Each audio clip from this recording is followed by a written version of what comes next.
ஏபிவிபியுடைய ஒரு மகான் லீடர், ஒரு ரேபிஸ்ட். இவருடைய பட்டம் எக்ஸ் மகாநகர் அமைச்சர், எக்ஸ் மகாநகர் மினிஸ்டர். இவர் பெயிலில் வெளிவந்திருக்கிறார். எந்த குற்றத்திற்காக வென்றால் ஒரு ரேப் குற்றத்திற்காக. பையா இஸ் பேக், அண்ணன் வெளியே வந்து விட்டார் என்கிற ஒரு அச்சத்தை எடுத்து காட்டியிருக்கிறார்கள். ஒட்டுமொத்த நகரத்திலேயே ஒரு மிகப்பெரிய கொண்டாட்டம் நடத்தப்பட்டிருக்கிறது. இந்த நபர் வெளியே இருந்தால் பல விஷயத்தை இன்ஃப்ளூயன்ஸ் செய்ய போகிறார். இந்த நபர் வெளியே இருந்தால் எத்தனையோ பெண்களுடைய வாழ்க்கையுடன் இந்த நபர் விளையாட இருக்கிறார். ஜாகிரதையாக இருங்கள், கவனமாக இருங்கள். உங்களுடைய பையாவை ஒரே ஒரு வாரத்திற்கு மட்டும் பாதுகாப்புடன் இருக்க சொல்லுங்கள். அதற்கு மேல் நாங்கள் பார்த்துக் கொள்கிறோம். ஆண்களுக்கு அன்றாடம் தேவைப்படும் ஆரோக்கியம் மற்றும் பலத்தை தரக்கூடிய அற்புதம், பாரம்பரிய இயற்கை முறையில் தயாரிக்கப்பட்ட சந்தோஷமான இல்லற வாழ்வின் கேடயம் Mister Perfect Extra Gold. Free home delivery மற்றும் டீலர்ஷிப்பிற்காக தொடர்பு கொள்ளுங்கள்.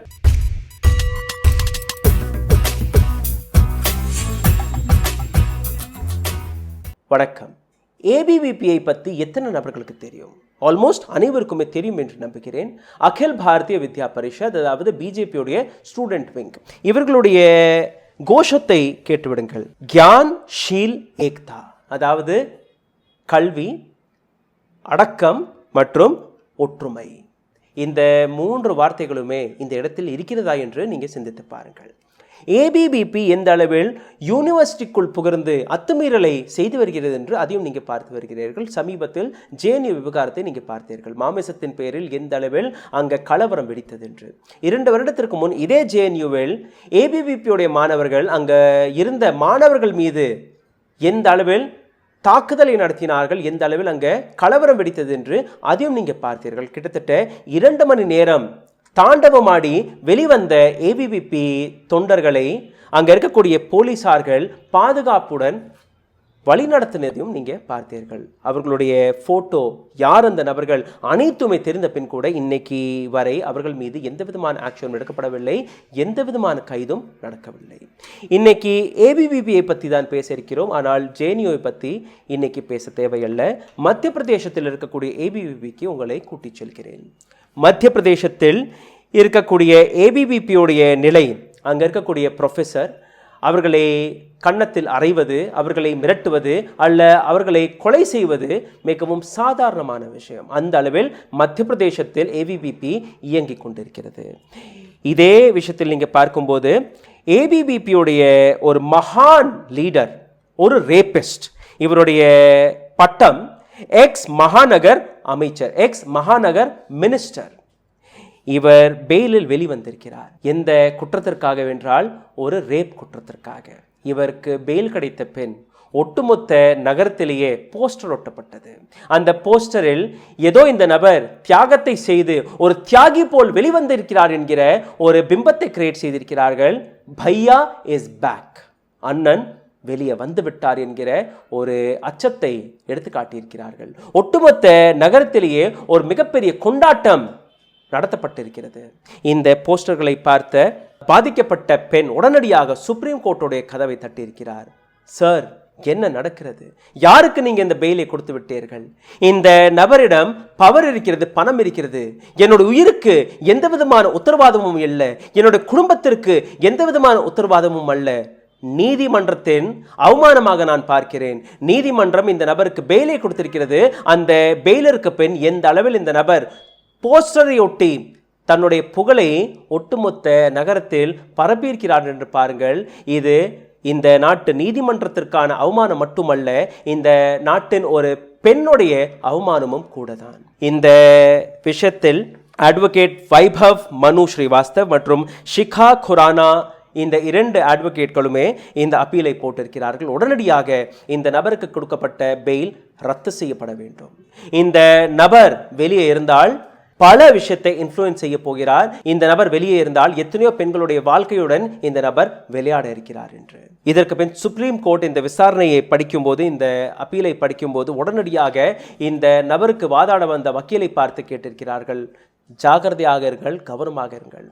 உங்களுடைய பையாவை ஒரே ஒரு வாரத்திற்கு மட்டும் பாதுகாப்புடன் இருக்க சொல்லுங்கள், அதற்கு மேல் நாங்கள் பார்த்துக் கொள்கிறோம். Chief justice NV Ramana, justice Krishna Murari மற்றும் ஜஸ்டிஸ் ஹிமா கோஹ்லிக்கு முன் இந்த விஷயம் போன போது அவர்கள் இந்த அப்ளிகேஷனை படிக்கும் போது ஹிமா கோஹ்லி அவர்கள் கேட்ட கேள்வி, வாட் இஸ் பையா இஸ் பேக்? யார் இந்த பையா? எதை செய்து இந்த நபருக்கு பெயில் கிடைத்திருக்கிறது? எதை செய்துவிட்டு இந்த நபரை நாங்கள் வெளிவிட்டிருக்கிறோம் என்று அவருக்கு அறிவில்லையா? இந்த வழக்கிற்கான நீதியை ஒரு வாரத்திற்குள் நாங்கள் கொடுத்து விடுகிறோம், அதுவரை அவரை அடக்கமாக இருக்க சொல்லுங்கள் என்று கூறியிருக்கிறார். பாதிக்கப்பட்ட இந்த பெண் எடுத்து வைத்த குற்றச்சாட்டு, ABVP-உடைய இந்த தலைவருக்கு பெயில் கொடுப்பதற்கு முன் ஹைகோர்ட் ஒரு சில விஷயங்களை கவனத்தில் எடுத்துக்கொள்ளவில்லை. அதாவது இந்த நபருக்கு இருக்கக்கூடிய இன்ஃப்ளூயன்ஸ், இந்த நபருக்கும் அரசாங்கத்திற்கு இருக்கக்கூடிய அந்த கனெக்ஷன், இந்த நபரை எந்த அளவில் போலீஸ் பாதுகாத்து வருகிறது, இதையும் தாண்டி இந்த நபருடைய பேக்ரவுண்ட், இந்த நபருடைய கிரைம் ரெக்கார்டை கூட போலீசார்கள் சரியாக செக் செய்யவில்லை. எதையுமே பார்க்காமல் ஹைகோர்ட் இவருக்கு பெயில் ஆர்டரை கொடுத்து விட்டது. அந்த பெயில் கிடைத்த பெண் எந்த அளவில் இந்த நபர் தன்னை பற்றின போஸ்டர்களை ஒட்டி வருகிறார் என்று நீங்களே பாருங்கள். உடனடியாக இந்த நபருக்கான பெயிலை ரத்து செய்து விடுங்கள் என்று அந்த கோரிக்கை எடுத்து வைத்திருக்கிறார் இந்த பெண்மணி, பாதிக்கப்பட்ட பெண்மணி. நடந்தது என்ன, இதை பற்றியும் நீங்கள் புரிந்து கொள்ள வேண்டும். இந்த காலகட்டத்தில் பிஜேபியினர்கள், ABVP நபர்கள் லவ் ஜிஹாத் என்கிற இந்த வார்த்தையை வைத்து இஸ்லாமிய நபர்களை தாக்கி வருகிறார்கள். எத்தனையோ சந்தோஷமாக இருக்கக்கூடிய தம்பதிகளை பிரிக்கக்கூடிய வேலையை பார்த்து வருகிறார்கள். அவர்கள் மீது வழக்கு போடப்படுகிறது. அப்போ இந்த விஷயத்தை நீங்க எப்படி பார்ப்பீர்கள் என்று இந்த கதையை கேட்டதற்கு பின் நீங்களே முடிவெடுங்கள். 28 வயதான ABVP-உடைய தலைவர் சுபாங் கோட்டியா, இந்த நபர் கல்லூரியில் இருக்கக்கூடிய ஒரு 23 வயதான பெண்ணை பார்த்திருக்கிறார். பார்த்தவுடன் இவருடைய காமவெறி தூண்டப்பட்டிருக்கிறது. எப்படியாவது இந்த பெண்ணை அடைந்துவிட வேண்டும் என்கிற நோக்கத்துடன் அந்த பெண்ணுடன் நட்பை தொடங்கியிருக்கிறார். இந்த பெண்ணும் இவரை நம்பி கொஞ்சம் கொஞ்சமாக நெருங்க பழகியிருக்கிறார். ஆனால் ஒரு குறிப்பிட்ட காலத்திற்கு பின் அந்த பெண் இவரை நெருங்க விடவில்லை. எப்படியாவது இந்த பெண்ணை அடைந்து விட வேண்டும் என்று அவருடைய நெற்றியில் ஒரு நாள் குங்குமத்தை வைத்து இன்னையிலிருந்து நீ என்னுடைய மனைவி என்று கூறியிருக்கிறார். ஆனால் ஒரு சில மாதங்களில் அனைவருக்கும் முன் நான் உன்னை உண்மையிலேயே திருமணம் செய்து விடுவேன் என்கிற ஒரு வாக்குறுதியும் கொடுத்திருக்கிறார். இந்த வார்த்தைகளை நம்பின இந்த பெண்மணி தன்னை இந்த மிருகத்திற்கு முன் ஒப்படைத்து விட்டார். அதற்கு பின் மும்பை, கோவா போன்ற பல இடங்களுக்கு அந்த நபர் கூட்டிச் சென்றிருக்கிறார். ஒவ்வொரு முறையும் உடல் உறவு வைத்திருக்கிறார் இந்த நபர். கடைசியில் இந்த பெண்மணி ஒவ்வொரு முறையும் எப்போதான் நமக்கு திருமணம் நடக்கும் என்று கேட்கும்போது ஒவ்வொரு முறையும் மழுக்க தொடங்கி இருக்கிறார் இந்த நபர். இந்த தருணத்தில் இந்த பெண்மணி பிரெக்னென்ட் ஆகியிருக்கிறார். அந்த விஷயத்தை இந்த நபரிடம் போய் கூறிய போது உடனடியாக அபார்ஷன் செய்து கொள்ள பிரஷர் போட்டிருக்கிறார். இந்த பெண்மணி அதற்கு ஒத்துக்கொள்ளவில்லை. ஒரு நாள் இவருடைய குடும்பத்திடம் சேர்ந்து அனைவருமே வலுக்கட்டாயமாக இந்த பெண்ணுடைய கர்ப்பத்தை கலைத்திருக்கிறார்கள். என்ன செய்வது என்று எதுவுமே புரியாமல் இந்த பெண்மணி இப்பவாவது என்னை திருமணம் செய்து கொள்ளுங்கள் என்று கேட்டபோது அந்த நபர் மறுத்திருக்கிறார். என்னை இதற்கு மேலும் நீ திருமணத்திற்காக பிரஷர் போட்ட என்றால் உன்னுடைய பர்சனல் போட்டோகிராஃப்களை நான் வைரலாக்கி விடுவேன், உன்னை அசிங்கப்படுத்தி விடுவேன் என்று மிரட்டியிருக்கிறார். என்ன செய்வது, எங்க போவது என்று எதுவுமே புரியாமல் இந்த பெண்மணி தன்னுடைய வீட்டுக்கு சென்று நடந்த அனைத்தையுமே கூறியிருக்கிறார். மீண்டும் ஒருமுறை இந்த நபரை பார்த்து இதே திருமணத்திற்காக பேசிய போது எனக்கு ஏற்கனவே நிச்சயமாகிவிட்டது, 100 ஏக்கர் நிலத்தை பெண் வீட்டுக்காரர்கள் டவுரி என்கிற பெயரில் கொடுக்க போறார்கள், அதனால் உன்னை என்னால் திருமணம் செய்ய முடியாது என்று விரட்டி அடித்திருக்கிறார்.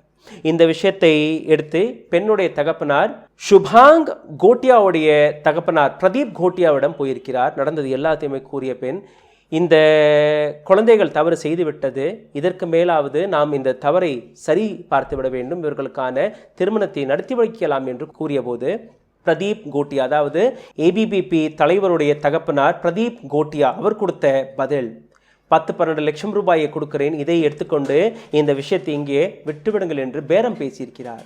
இந்த பெண்ணுடைய மரியாதையை, தன்மானத்தை, மானத்தை பேரம் பேசிய இந்த நபரை நீங்க எப்படி பார்ப்பீர்கள்? இந்த விஷயம் அங்கேயே அடங்கவில்லை. ஒரு 5 மாதங்கள் வரை இந்த குடும்பத்திற்கு மிரட்டல்கள் போயிருக்கிறது. எதுவுமே பொறுத்து கொள்ள முடியாமல் ஜூன் 2021ஆம் ஆண்டு இந்த குடும்பம் ஃபைனலாக முடிவு எடுத்திருக்கிறார்கள் இந்த நபர் மீது வழக்கை போட்டுவிடலாம் என்று. ஜூன் 2021ஆம் ஆண்டு ரேப் வழக்கு போடப்பட்டது, ஒரு FIR போடப்பட்டது.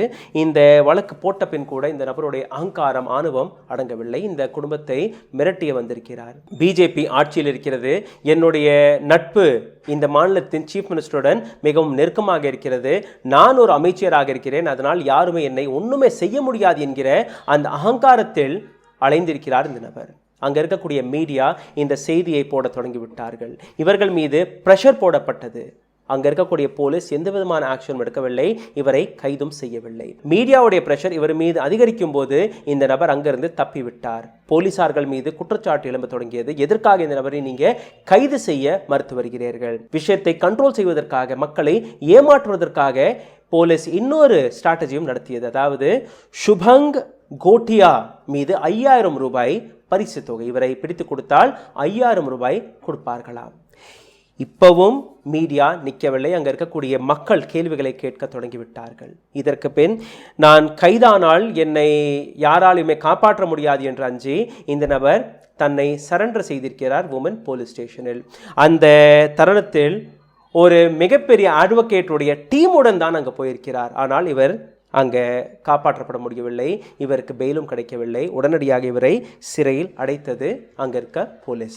லோவர் கோர்ட்டில் இவர் பெயில் அப்ளிகேஷனை மூவ் செய்திருக்கிறார். அங்கிருந்து இவருடைய அப்ளிகேஷன் ரிஜெக்ட் ஆகிவிட்டது. இதற்கு பின் ஹைகோர்ட்டில் மீண்டும் ஒரு முறை பெயில் மனுவை முன்னிறுத்திய போது இவருக்கு பெயில் கிடைத்து விட்டது. பெயில் கிடைத்த பின் எந்த அளவில் ஒட்டுமொத்த மத்திய பிரதேசத்தில் தன்னை பற்றின பாராட்டு போஸ்டர்களை அடித்தார் என்ற அந்த ஒரு சில போஸ்டர்களையும் உங்களுக்கு எடுத்து காட்டுகிறேன். பையா இஸ் பேக். ஆனால் இந்த போஸ்டர் சுப்ரீம் கோர்ட்டிற்கு முன் வந்துவிட்டது. இந்த போஸ்டருக்கான முடிவை சுப்ரீம் கோர்ட் ஏப்ரல் 18ஆம் தேதி எடுக்க இருக்கிறது. ஒரு பெண்ணுடைய மானத்தை, தன்மானத்தை எந்த அளவில் பிஜேபியின், ஏவிபிபியின் ஒரு ரேபிஸ்ட் செய்திருக்கிறார்கள் நீங்கள் பாருங்கள். இந்த நாட்டு பெண்களுக்கு பாதுகாப்பு கொடுக்கும், பேட்டி பச்சாவ் பேட்டி பढ़ாவ் போன்ற கோஷங்களை ஒட்டுமொத்த இந்தியாவில் பிஜேபி பரப்பி வருகிறது. லவ் ஜிஹாத் போன்ற விஷயங்களை வைத்து ஒரு குறிப்பிட்ட சமுதாயத்திற்கு எதிராக வேலையை பார்த்து வருகிறது பிஜேபி மற்றும் ஏபிபிபி. இந்த கதையை நீங்கள் எப்படி பார்ப்பீர்கள்? இந்த செய்தி நீங்கள் எப்படி பார்ப்பீர்கள்? பிஜேபியுடைய, ஏவிபிபியுடைய ஒரு மிகப்பெரிய தலைவர் ரேப் செய்து பெயிலில் வெளிவரும்போது அவருக்கான பாராட்டு போஸ்டர்கள். நன்றி, வணக்கம்.